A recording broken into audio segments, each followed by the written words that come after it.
Œuvre de Maria Valtorta, tome 2, chapitre 30, intitulé Jésus fait le miracle de la lame brisée à la porte des poissons.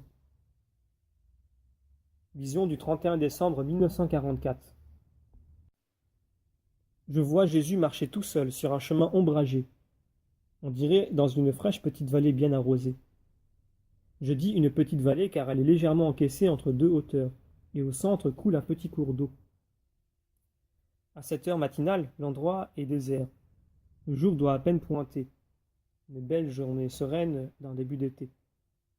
À part les chants des oiseaux dans les arbres, il s'agit surtout d'oliviers, en particulier sur la colline de gauche, alors que l'autre plus dépouillée est couverte de petits arbustes, lentisques, acacias épineux, agaves, etc.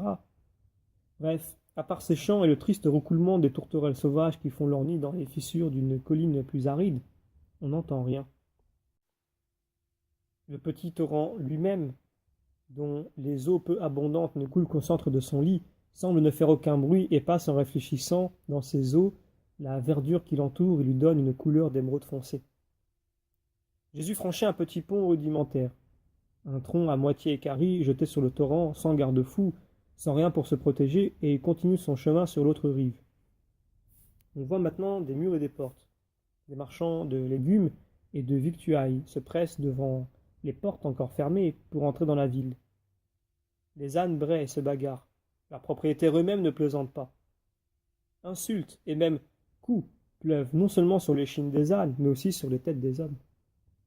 Deux hommes en viennent sérieusement aux mains à cause de l'âne de l'un d'eux, qui s'est servi dans le panier de laitue de l'autre et en a mangé beaucoup. Ce n'est peut-être qu'un prétexte pour rallumer une ancienne querelle. Le fait est qu'ils tirent de leurs vêtements deux coutelas, courts et larges comme la main. Ce sont, semble-t-il, de petites dagues, mais bien affilées. Elles brillent au soleil. Cris des femmes, brouhaha des hommes, mais personne n'intervient pour séparer les deux hommes qui se préparent à un duel improvisé. Jésus, qui s'avançait en méditant, lève la tête, aperçoit la scène et accourt rapidement, s'interposer entre les deux hommes. Arrêtez, au nom de Dieu, ordonne-t-il. Non, je veux en finir avec ce chien maudit. Moi aussi, tu tiens aux franges? Je te ferai une frange avec tes entrailles. Les deux hommes tournent autour de Jésus, le bousculent, l'insultent pour qu'il s'écarte, cherchent à s'atteindre sans y réussir parce que, par des mouvements de son manteau, Jésus dévie les coups et leur bouche la vue. Il en a même le manteau lacéré. La foule hurle. Va-t'en, Nazaréen, et tire-toi de là. Mais lui ne bouge pas et tâche de les calmer en leur remettant Dieu à l'esprit. Inutile. La colère rend fou les deux combattants. Jésus va faire un miracle. Il leur donne une dernière fois. Je vous ordonne d'arrêter. Non, décampe, passe ton chemin, chien de Nazaréen. Alors Jésus étend les mains et prend une attitude de puissance fulgurante. Sans qu'il prononce un seul mot, les lames tombent en morceaux par terre, comme des lames de verre qu'on aurait heurtées contre un rocher. Les deux hommes regardent leurs manches courts qui leur restent entre leurs mains. La stupeur fait tomber leur colère. Interdite, la foule crie d'étonnement. Et maintenant, demande Jésus avec sévérité, où est votre force? Accourus au dernier cri, les soldats de garde à la porte regardent avec stupeur. L'un d'eux se penche pour ramasser des morceaux de lame et les essaie sur l'ongle, ne pouvant croire que c'est bien de l'acier. Et maintenant, répète Jésus, où est votre force? Sur quoi fondez-vous votre droit? Sur ces morceaux de métal qui ne sont plus que des débris dans la poussière? Sur ces morceaux de métal qui n'avaient d'autre force que celle du péché de colère contre un frère, vous privant par ce péché de toute bénédiction de Dieu et par conséquent de toute force? Ah, malheureux ceux qui se basent sur des moyens humains pour vaincre et ignorent que c'est la sainteté et non la violence qui rend victorieux sur terre et dans l'au-delà. Car Dieu est avec les justes. Écoutez tous, hommes d'Israël, et vous aussi, soldats de Rome. La parole de Dieu parle pour tous les fils d'hommes, et ce ne sera pas le Fils de l'homme qui la refusera aux païens.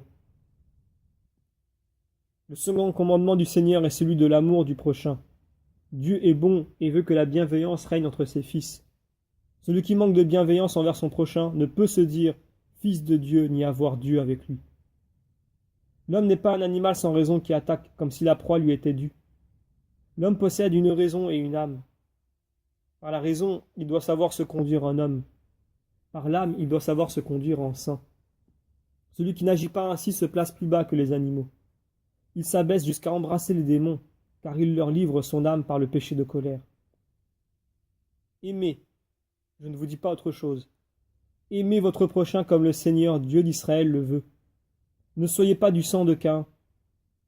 Or, pourquoi l'êtes-vous? Pour un peu d'argent, vous qui pouviez être homicide. D'autres pour un lopin de terre, pour une meilleure place, pour une femme. Que sont toutes ces choses? Sont-elles éternelles? Non, elles durent moins que la vie qui n'est qu'un instant d'éternité. Mais que perdez-vous en les recherchant? La paix éternelle promise aux justes et que le Messie vous apportera avec son royaume. Prenez le chemin de la vérité, suivez la voie de Dieu, aimez-vous, soyez honnêtes, soyez continents, soyez humbles et justes.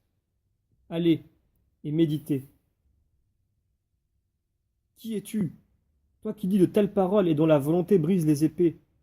Un seul homme le fait, le Messie. Même Jean le Baptiste n'est pas supérieur à lui. Serais-tu donc le Messie? Demandent 3 ou 4 personnes présentes. Je le suis. Toi? Es-tu celui qui guérit les maladies et prêche Dieu en Galilée? Je le suis. J'ai une vieille maman qui meurt. Sauve-la.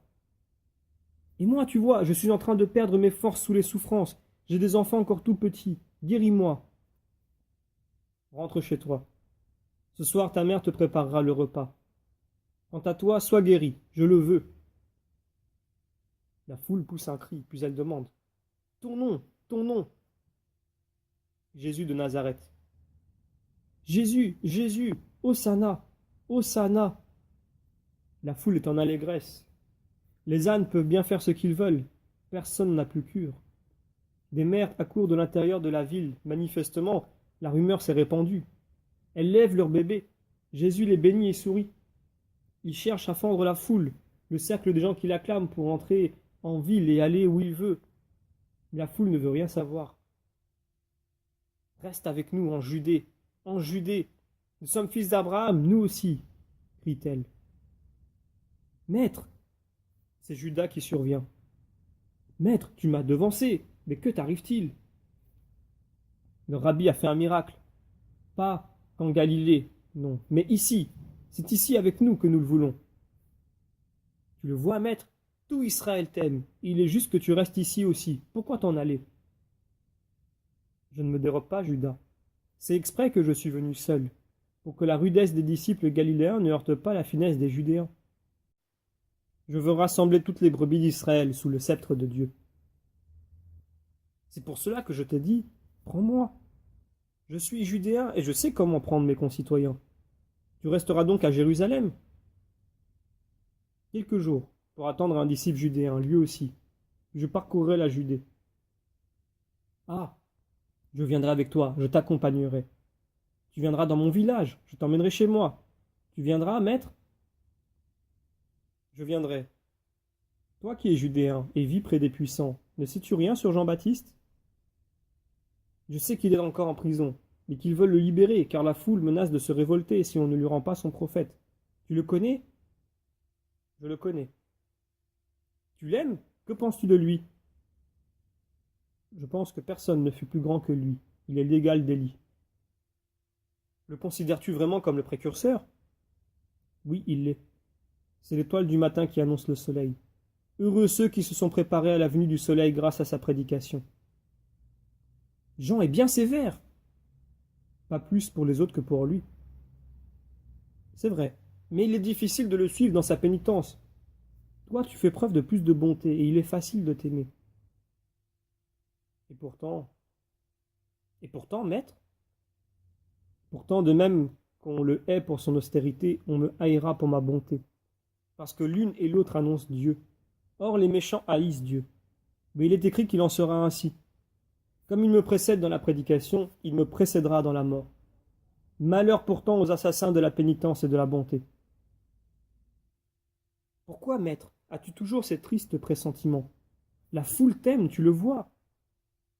Parce que la chose est certaine. Certes, la foule humble même, mais la foule n'est pas toute humble, ni composée d'humble. Néanmoins, mon pressentiment n'est pas tristesse. C'est la vision tranquille de l'avenir et l'adhésion à la volonté du Père qui m'a envoyé pour cela. Et c'est pour cela que je suis venu. Nous voilà au temple. Je vais au Bel Midrash enseigner les foules. Reste si tu veux. Je resterai à tes côtés. Je n'ai qu'un seul but, te servir et te faire triompher. Ils entrent au temple et tout se termine là.